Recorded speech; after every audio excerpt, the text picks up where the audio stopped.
जब अपनी ही बेटी ने बुढ़ापे में मुंह मोड़ लिया, तब पराई मानी जाने वाली बहू ने रसोई की खुशबू और अपने संस्कारों से पूरे घर को टूटने से बचा लिया।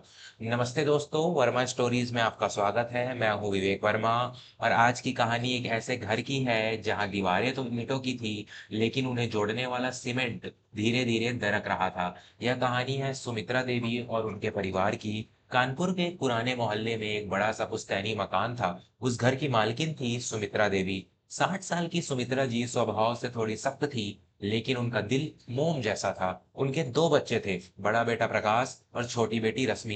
प्रकाश की पत्नी का नाम था कविता। कविता एक बहुत ही सरल और संस्कारी महिला थी, जो हमेशा चेहरे पर मुस्कान रखती थी। लेकिन सुमित्रा जी का झुकाव हमेशा अपनी बेटी रश्मि की तरफ ज्यादा रहता था। उन्हें लगता था कि बेटी ही अपनी होती है, बहू तो आखिर दूसरे घर से आई है। एक दिन की बात है, सुमित्रा जी की तबीयत अचानक बिगड़ गई। उन्हें जोड़ों में बहुत दर्द रहता था और उस दिन तो उनसे बिस्तर से उठा भी नहीं जा रहा था। रश्मि उन दिनों अपने मायके आई हुई थी। कविता रसोई में सबके लिए नाश्ता बना रही थी। अरे ओ रश्मि, जरा देखना, मेरी पीठ में बहुत दर्द हो रहा है, थोड़ा तेल मल दे बेटी। सुमित्रा जी ने कराहते हुए आवाज दी। रश्मि अपने फोन में व्यस्त थी। उसने चिढ़ते हुए कहा, अरे माँ, अभी मैं अपनी सहेली से जरूरी बात कर रही हूँ। वैसे भी मुझे इन तेल वेल की महक से एलर्जी है। आप कविता भाभी को क्यों नहीं बुला लेती? दिन भर घर में ही तो रहती है, कुछ काम तो आएंगी। सुमित्रा जी का दिल बैठ गया, लेकिन उन्होंने कुछ नहीं कहा। तभी कविता कमरे में गर्म पानी का पतीला और औषधीय तेल लेकर दाखिल हुई। माँ जी, रश्मि दीदी ठीक कह रही है, आप आवाज दे देती। मैं तो बस रसोई का काम समेट ही रही थी। आप लेट जाइए, मैं अभी मालिश कर देती हूँ। कविता ने बड़े ही प्रेम से अपनी सास के पैरों और पीठ की मालिश की। सुमित्रा जी को आराम तो मिला, लेकिन उनकी आंखों में अब भी अपनी बेटी के लिए ममता और बहू के लिए एक अनजान दूरी थी। उन्होंने मन ही मन सोचा कि शायद रश्मि आज थक गई होगी, इसलिए उसने ऐसा कहा। अगले कुछ दिनों तक रश्मि का व्यवहार और भी अजीब होता गया। वह बार बार घर के बंटवारे की बात छेड़ने लगी। एक दोपहर जब सुमित्रा जी बरामदे में बैठी धूप सेक रही थी, रश्मि उनके पास आकर बैठ गई। माँ, मैं क्या कह रही थी, अब आपकी उम्र हो गई है, ये इतना बड़ा घर संभालने में आपको दिक्कत होती होगी। क्यों ना हम इस घर को बेच दें और शहर में दो छोटे फ्लैट ले लें, एक आपके और भाई के लिए और एक मतलब मेरी सुरक्षा के लिए भी तो कुछ होना चाहिए ना। सुमित्रा जी चौंक गई। बेटी, यह तेरे पिता की निशानी है। इस घर की एक एक ईंट में हमारी यादें बसी हैं। तू इसे बेचने की बात कैसे कर सकती है? रश्मि ने मुंह बनाते हुए कहा, यादों से पेट नहीं भरता माँ। आज के जमाने में पैसा ही सब कुछ है। और वैसे भी प्रकाश भैया और भाभी तो यहीं रहेंगे। कल को अगर उन्होंने आपको निकाल दिया तो आप कहाँ जाएंगी? मेरे पास पैसे रहेंगे तो मैं आपको अपने साथ रख सकूंगी।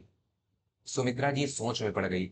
रश्मि ने उनके मन में असुरक्षा का बीज बो दिया था। उन्हें लगा कि शायद उनकी बेटी ही सही कह रही है। उधर कविता रसोई में खड़ी यह सब सुन रही थी। उसकी आंखों में आंसू थे और उसने कुछ नहीं कहा। वह जानती थी कि अगर वह बीच में बोली तो बात बिगड़ जाएगी। रात को कविता ने प्रकाश से बात की। सुनिए, क्या आपको नहीं लगता कि रश्मि दीदी माँ जी को भड़का रही हैं? वह घर बेचने की बात कर रही है। प्रकाश ने गहरी सांस ली और कहा, कविता, मैं सब समझ रहा हूँ, लेकिन माँ रश्मि पर आंख मूंदकर भरोसा करती है। अगर मैंने कुछ कहा तो उन्हें लगेगा कि मैं अपनी बहन का हक मारना चाहती हूँ। हमें धैर्य से काम लेना होगा। अगले दिन रश्मि ने अपने पति गिरीश को भी घर बुला लिया। दोपहर के खाने पर रश्मि और गिरीश ने फिर वही राग अलापना शुरू किया। माँ जी, गिरीश कह रहे थे कि शहर के पास एक बहुत अच्छी कॉलोनी बन रही है। अगर हम यह घर अभी बेच दें तो हमें बहुत अच्छी कीमत मिलेगी। रश्मि ने उत्साह दिखाते हुए कहा। गिरीश ने भी सुर में सुर मिलाया। हाँ माँ जी, रश्मि सही कह रही है। पुराने घरों में दीमक लग जाती है, मरम्मत का खर्चा ही इतना होता है कि इंसान परेशान हो जाए। आप हमारी बात मानिए, कागजात तैयार करवाइए। सुमित्रा जी ने कविता की ओर देखा, जो चुपचाप सबको खाना परोस रही थी। बहू, तेरा क्या कहना है इस बारे में? कविता ने विनम्रता से कहा, माँ जी, मैं तो बस इतना जानती हूँ कि जिस घर में बड़ों का आशीर्वाद और पुरानी यादें हों, वह घर नहीं मंदिर होता है। पैसे तो इंसान मेहनत करके कमा सकता है, लेकिन यह सुकून और यह जड़ें दोबारा नहीं मिलती। बाकी जैसा आप उचित समझें, वही ठीक होगा। रश्मि को गुस्सा आ गया। भाभी, आप अपनी ये किताबी बातें अपने पास ही रखिए। आपको क्या पता कि बाहर की दुनिया में पैसे की क्या कीमत है? उस दिन के बाद से घर का माहौल तनावपूर्ण हो गया। रश्मि ने सुमित्रा जी को इतना डरा दिया था कि उन्होंने कागजात निकालने की अलमारी की चाबी रश्मि को सौंप दी। कविता ने देखा कि सुमित्रा जी अंदर ही अंदर घुट रही है। उनकी सेहत और भी बिगड़ने लगी। वह रातों को उठकर रोने लगती थी। एक रात कविता ने अपनी सास के कमरे में जाकर देखा कि वह अपनी पुरानी तस्वीरों के एल्बम को सीने से लगाकर रो रही थी। कविता चुपचाप उनके पास गई और उनके सिर पर हाथ रखा। माँ जी, क्या हुआ? आप सोई नहीं? सुमित्रा जी ने सुबकते हुए कहा, बहू, मुझे डर लग रहा है। क्या मैं गलत कर रही हूँ? क्या मुझे यह घर बेच देना चाहिए? कविता ने बड़ी ही शांत स्वर में कहा, माँ जी, एक छोटा-सा नुस्खा बताऊँ?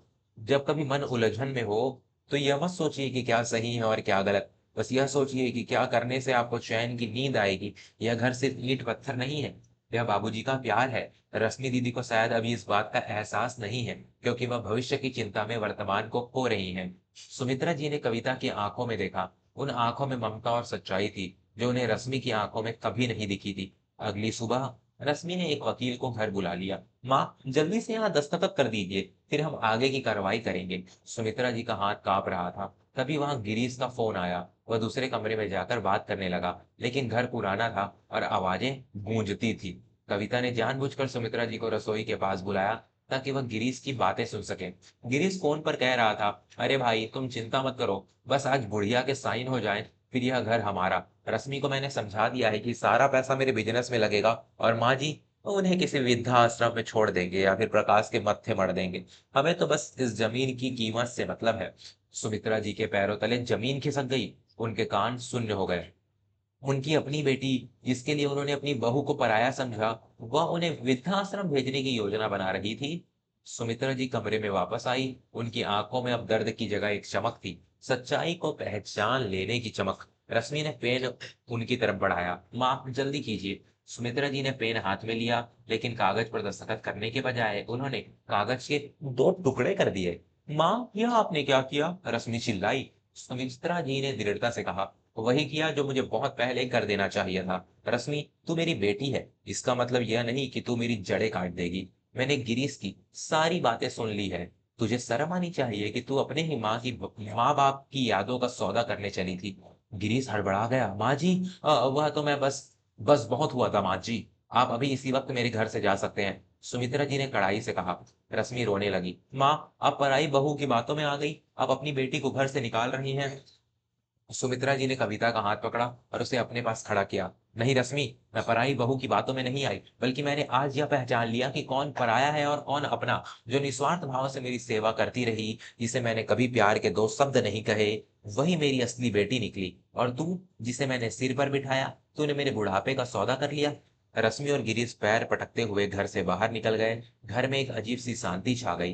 प्रकाश बाहर से आया तो उसने देखा कि सुमित्रा जी कविता के गले लगकर रो रही थी। मुझे माफ कर दे बहू, मैंने तुझे पहचानने में बहुत देर कर दी। सुमित्रा जी की आवाज भर आई थी। कविता ने उनके आंसू पोंछे और कहा, माँ जी, आप माफी मत मांगिए। एक माँ कभी गलत नहीं होती, बस कभी कभी ममता की पट्टी आंखों पर बंध जाती है। अब आप चलिए, मैं आपके लिए अदरक वाली खास चाय बनाई है। उसे पीकर आपकी सारी थकान और चिंता दूर हो जाएगी। उस दिन के बाद सुमित्रा देवी पूरी तरह बदल गई। अब घर के हर फैसले में कविता की राय सबसे ऊपर होती थी। सुमित्रा जी ने मोहल्ले की औरतों को इकट्ठा करके कहा, आज तक मैं कहती थी कि मेरी एक बेटी और एक बहू है, लेकिन आज मैं गर्व से कहती हूँ कि मेरी दो बेटियां थी, जिनमें से एक भटक गई और दूसरे ने मुझे संभाल लिया। घर में फिर से वही पुरानी रौनक लौट आई थी। अब रसोई की खुशबू में सिर्फ मसालों का स्वाद नहीं था, बल्कि उसमें आपसी सम्मान और प्यार की महक भी थी। सुमित्रा जी का स्वास्थ्य भी अब पहले से काफी बेहतर रहने लगा था, क्योंकि अब उनके मन पर कोई बोझ नहीं था। वर्मा स्टोरीज की इस कहानी से हमें यही सीख मिलती है